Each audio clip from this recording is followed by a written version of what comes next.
Hi, I'm Dan, and if you're new to homebrewing, so am I. Welcome to my adventures in homebrewing. Hey everybody, it's Dan, and it's that time once more to go around the world one more time and have a beer or two along the way. Thank you so much for coming out this week.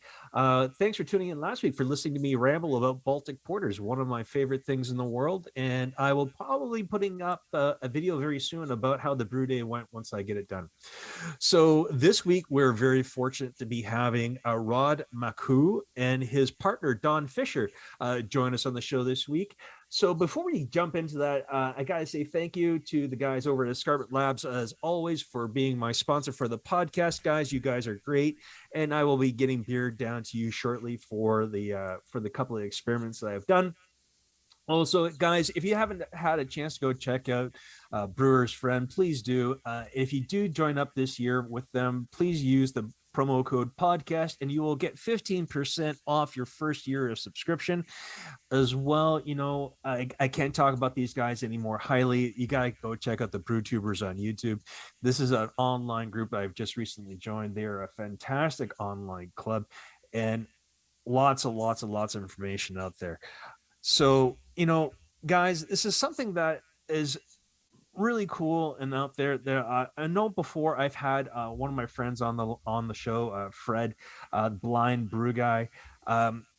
Really cool that, you know, someone who's visually impaired can get out there, make beer, and he has a huge following now on Instagram and everything else. So if you haven't had a chance, go check him out and let him know I sent you and follow his adventure. So, and before we get into it with Rod, we're going to have a quick message from the sponsor. Hey, it's Dan here one more time, and I'm happy to say that we are now, or should I say my podcast is now sponsored by Escarpment Laboratories. Yeast production for the fermentation of the exceptional craft beer. Whether your kit is on the stovetop or in a commercial brew house, wholesale yeast and quality control for the profitable pro brewer. Community engagement and education for the discerning home brewery. If you are a craft brewer and you love using quality yeast, then you really do need to check out Escarpment Laboratories. Dan here one more time to say thank you to the great people over at Brewer's Friend for the fantastic offer they have just given us. For all the new users of Brewer's Friend for their first year, you're going to receive 15% off. That's 50% savings on this great piece of software. And what is Brewer's Friend? Well, Brewer's Friend is a complete recipe designer, brew day planner, and journal. The details make the difference between an average batch of homebrew and a truly excellent brew that is repeatable. Brewer's Friend automates the details, guides you through the brewing process, and saves all the data. And how do you get all this fun stuff? Well, once you go in and you sign in and you go to sign up for Brewer's Friend, and to get that 15% savings, you need to use the promo code podcast. That's all you got to do. When you sign up, type in podcast for the promo code and you will get 15% off. Again, thank you to the great people at Brewer's Friend for this, and I'll see you on the other side. All right, guys, and we are back. So, like I said, this week we've got Rod and Don with us for my adventures in homebrewing, and Rod has something in similar with one of our guests that we've had on before, blind brew guy. Rod, how you doing? Good. How are you? Good. Thanks for coming on the show. So, how about you tell us a little bit about yourself, and then when you're done, Don, why don't you tell us a little bit how you got into making beer? All right. Okay. First of all, I want to thank you for having us on the podcast. I never expected to be on a podcast, so it was really good that Fred chimed in several months ago. So that gives me an opportunity to talk about my experience and some of the issues I have when brewing beer. So, because you never know, there might be a solution out there that I hadn't been aware of. Mm-hmm.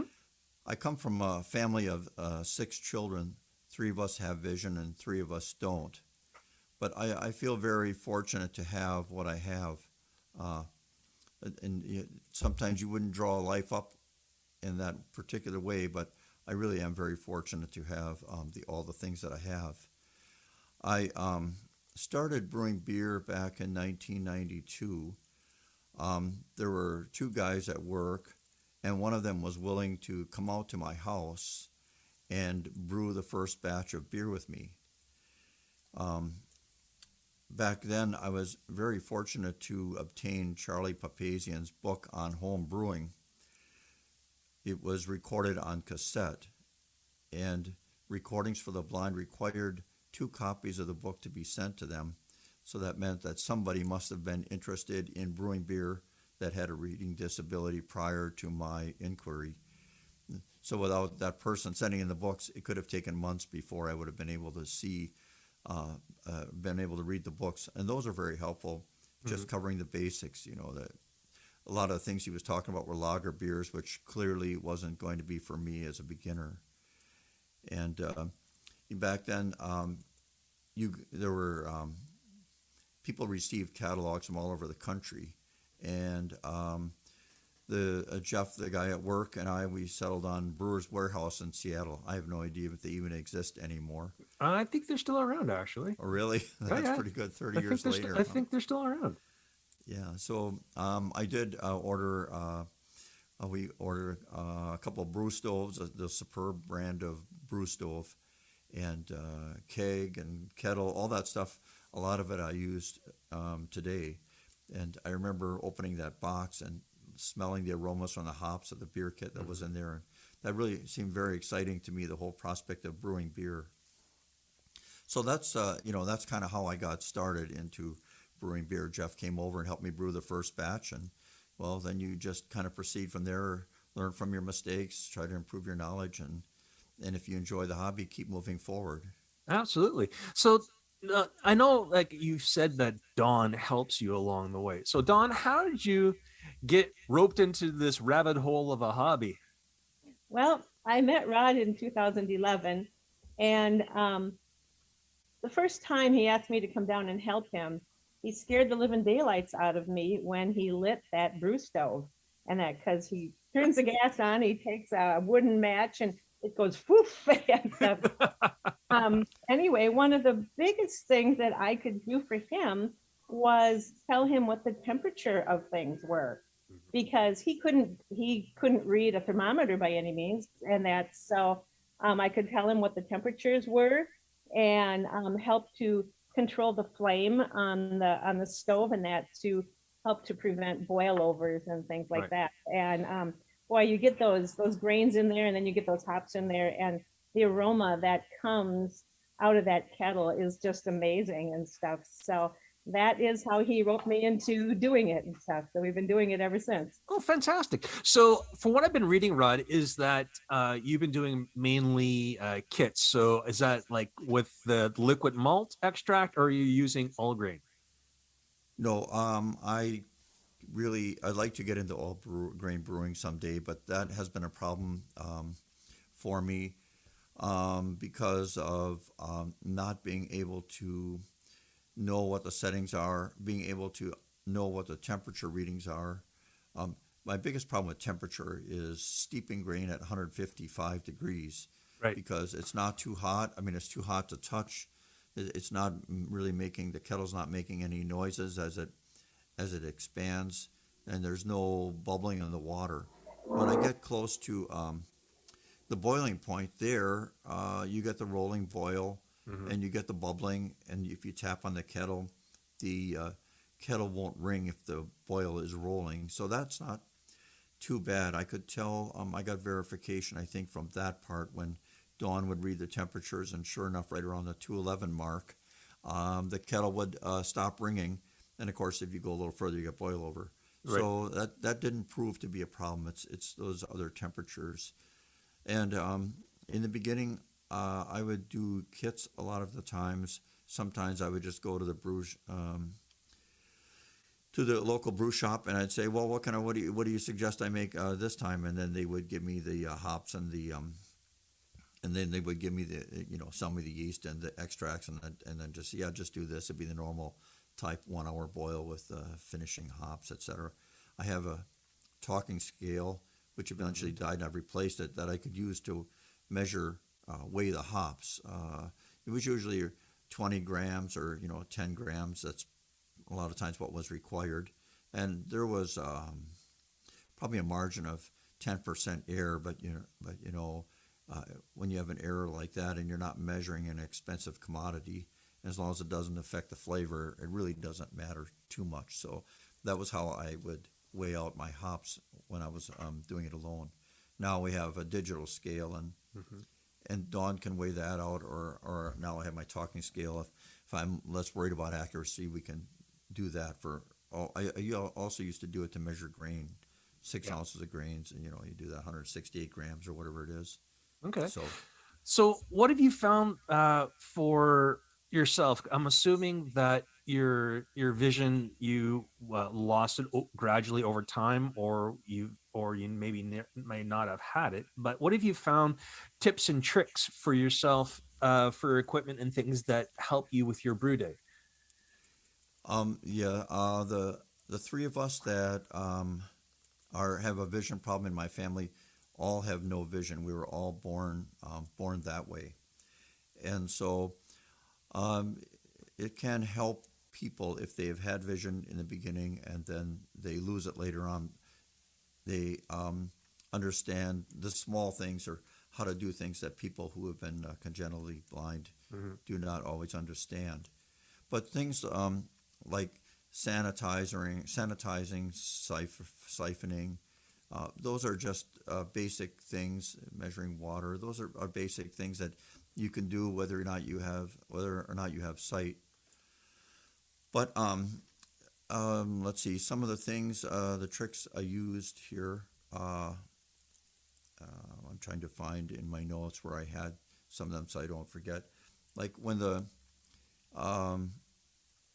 I just get a feeling that the kettle is about 180 or 190 because there's getting a fair amount of activity from the kettle expanding, then that is the time when I would probably start adding my extracts and stirring them in. And like I talked about earlier, when I would tap on the kettle to know when the boiling point was reached. I would also listen to the hiss coming from the stove to try to determine the level of heat that was being produced from the stove. But unfortunately, the stove I have, those valves don't move easily, and they're not easily marked. So oftentimes when I do it by myself, I will be able to find that sweet spot where the temperature stabilizes at 210, 211. But every once in a while, you get those days where it just doesn't quite work, and you're monkeying with the valve a few times until you can get it to settle in. Yeah.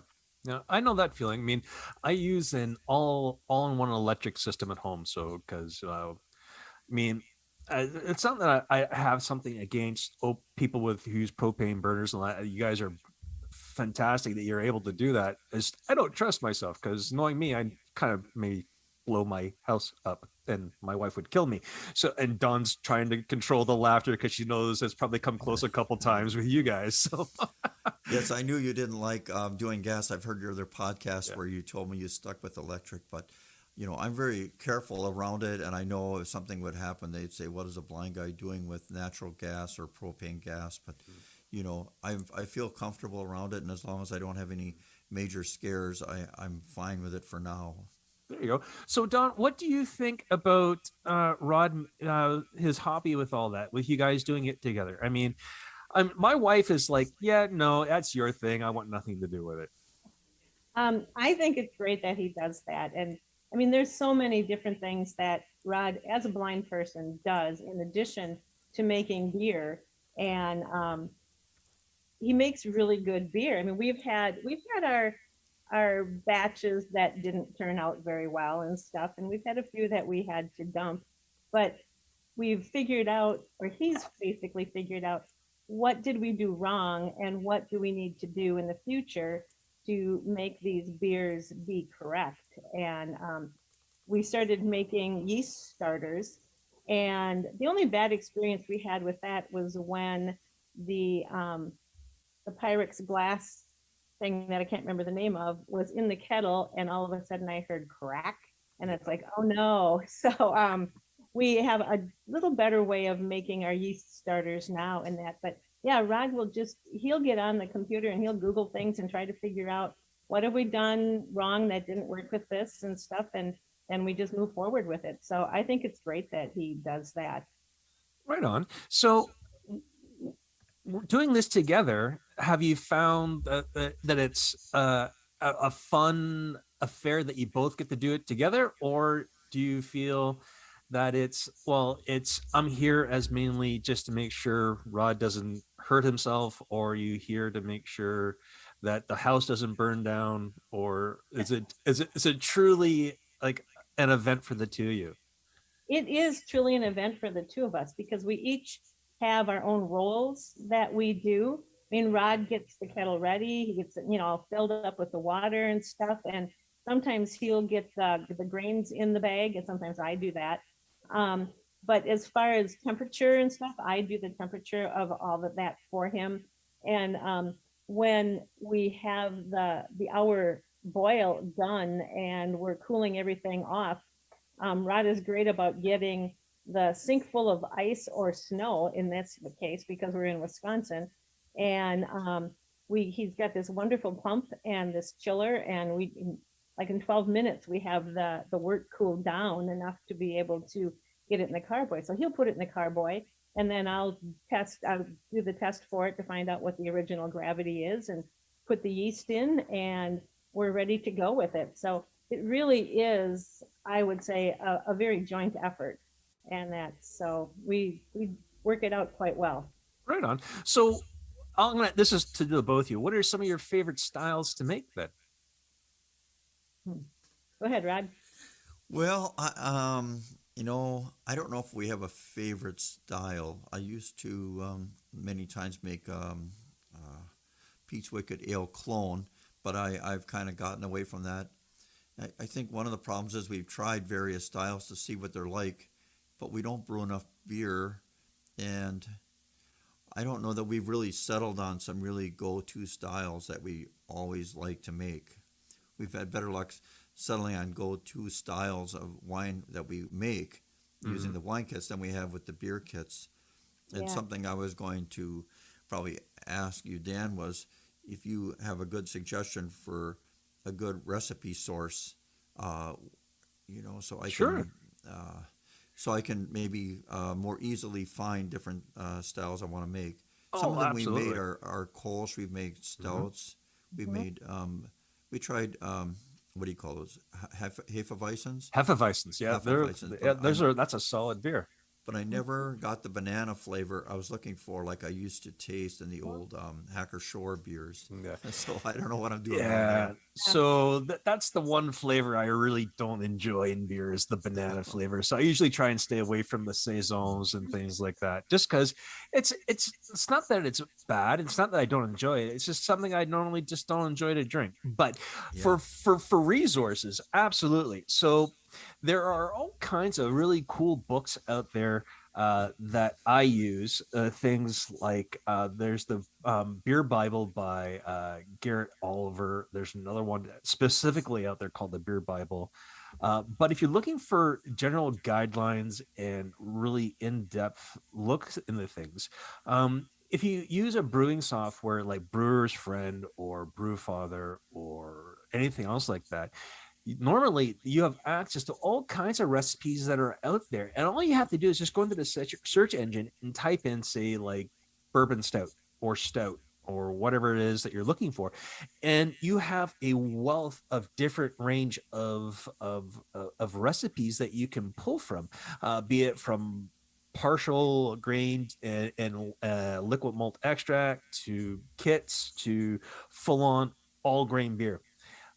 Wealth of knowledge. And if ever you're curious about what kind of yeasts and things like that you can use, if you actually reach out to the actual company that you're thinking about using, say like Escarpment Labs or Lellman's or Safel, ask them and they'll say, yeah, this is what we recommend you use. And it's pretty cool what the craft beer community will do for each other. Okay, well, that's good to know. Yeah, I think I haven't. I guess we don't even know many craft brewers. We just kind of read about them and hear about them. Yeah. So our network is kind of small.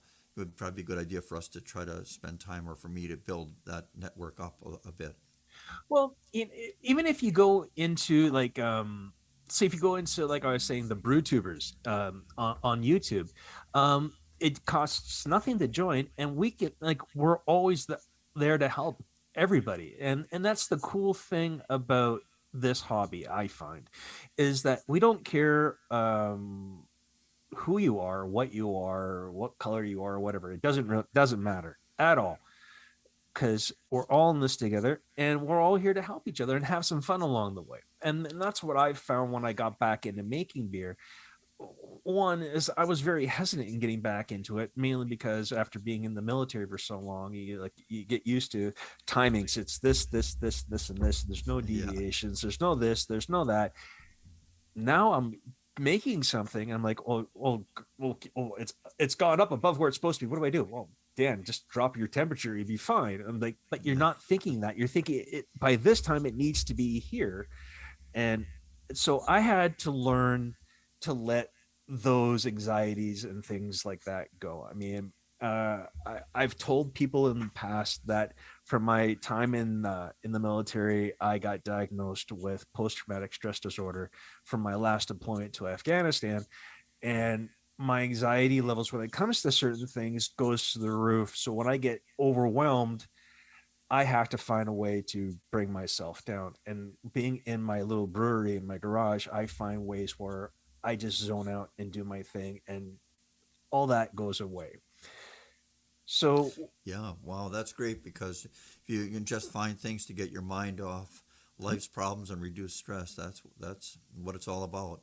absolutely. So, for me, that's what I do. But it amazes me when someone like yourself can make these things happen for yourself, and you're smiling about it. And this is like you're like, this is what I think craft beer or home brewing and all that is. It's a community of everyone coming together to help each other out. And I'm pretty sure Fred's listening to this. Fred, if you're listening to this, this is someone you need to tee up with and help him out, give him some advice on how you make things work and everything else. Because Fred does all grain, and he's got all kinds of cool little toys all set up for himself. Like when he does, believe, brew in the bag, and so when he does his brewing and he lifts out the bag, he has like a pulley system which helps him raise the bag up over his kettle, and he squeezes out all the extra liquid. So Fred, if you're listening, reach out, leave me a comment on this, and let me know if it's okay if I give your information to Rod, and I'll get the two of you guys in touch. If you're okay with that. That sounds good. Yep, All right. that sounds good. So yeah, yeah, I've heard your other interviews with your interview with Fred, and that was very interesting, and that was what Yeah. made me send in email to you.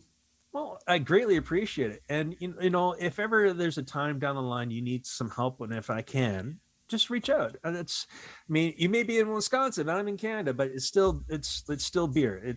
We're all in it together.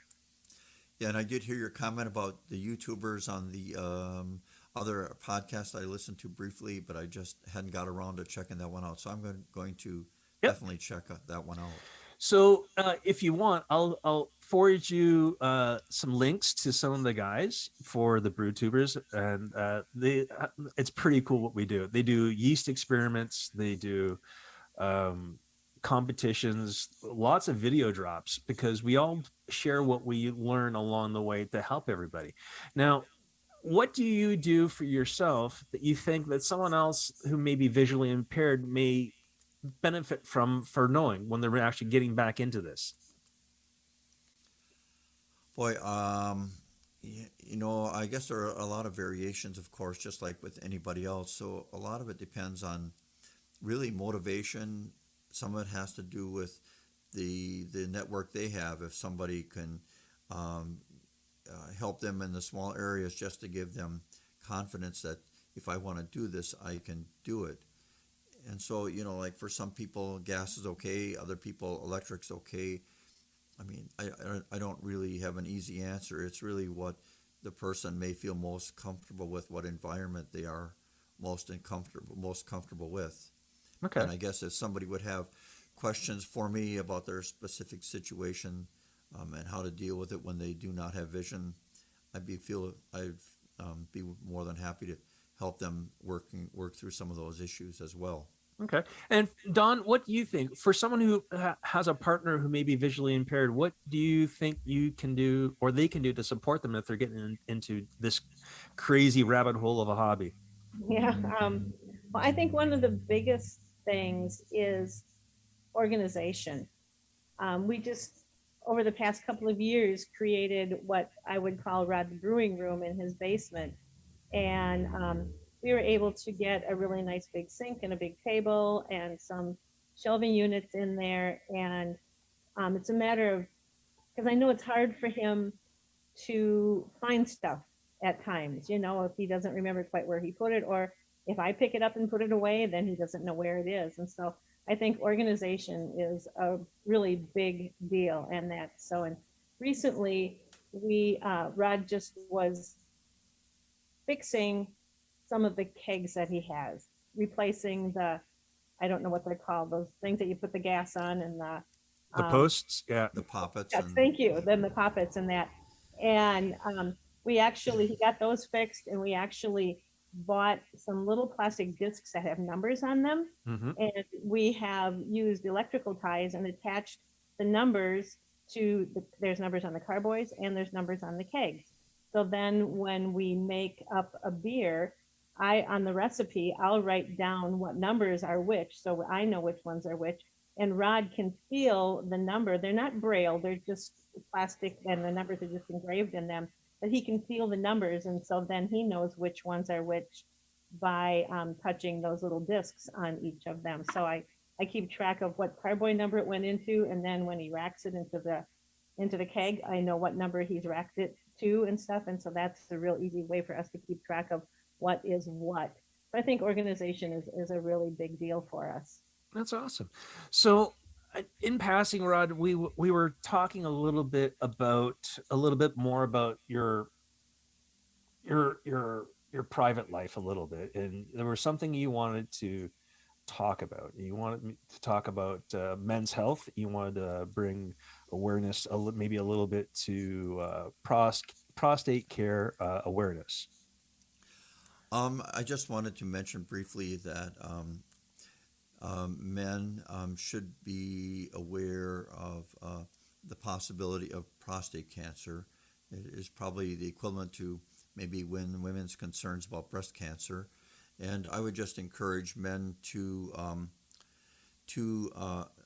look for sources to maybe be educated a little bit about the prostate, just in case they do have prostate cancer. About a year and a half ago, I was diagnosed with it. Well, I'd heard a little bit about it, but I really didn't have the background I needed that would have been very helpful to me and reduced my stress levels, because I'm somebody who likes to understand what might be going on. So 2 quick sources you might try would be Patrick Walsh's Guide to Surviving Prostate Cancer, which is really more than just surviving prostate cancer. It discusses the functions of the prostate, etc., and what to do if you get prostate cancer. The last source, which I haven't gone to very much, but our support group apparently likes this website, and that's the Prostate Cancer Foundation, pcf.org. So anyway, it's one of those things that are better to be caught early than late, but if you get it, whenever you catch it, you just do the best that you can.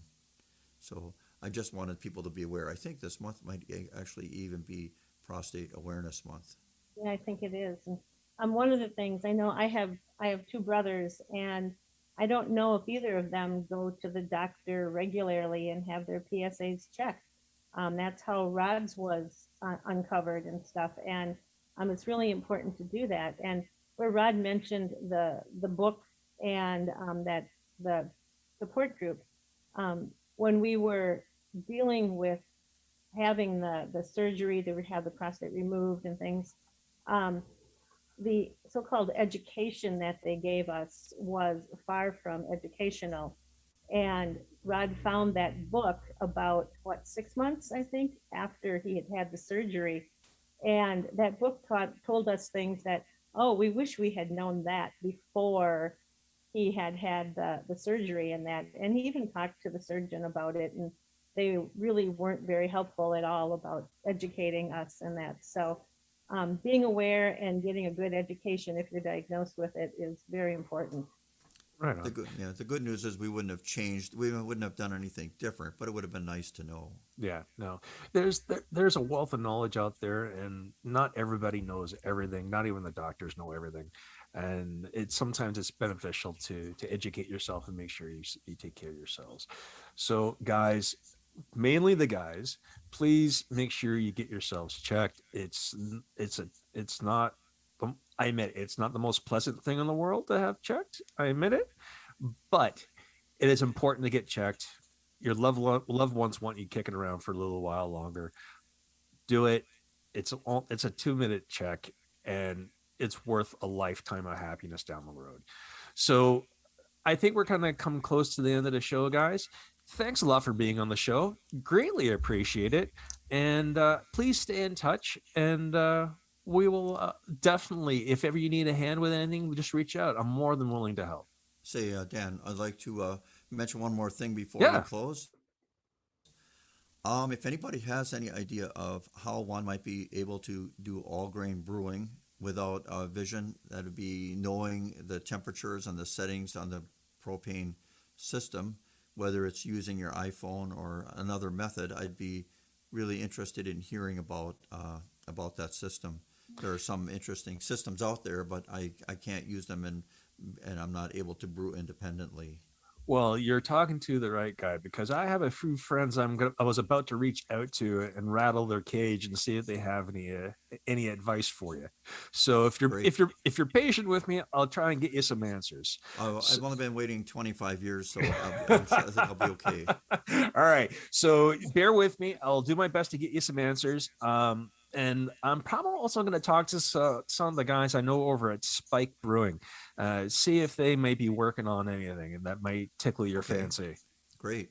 All right. So well, thanks for having us on. We really appreciate it. No worries. Thanks for being on the show, guys. Greatly appreciate it. Hopefully, if you're a golfer, you're maybe going to enjoy having the Ryder Cup down at Whistling Straits this year. I know I've got buddies down there right now. Going to be taking part in something called the Caddy School for Soldiers. So, and they're going to be there watching the Ryder Cup this week. So, guys, thanks a lot for being on the show. Please stay in touch, and we will be we'll be around the world one more time with a beer or two along the way. Thanks for the ride, and I'll see you on the other side. Hang on, guys. We're not done yet. Just hang tight.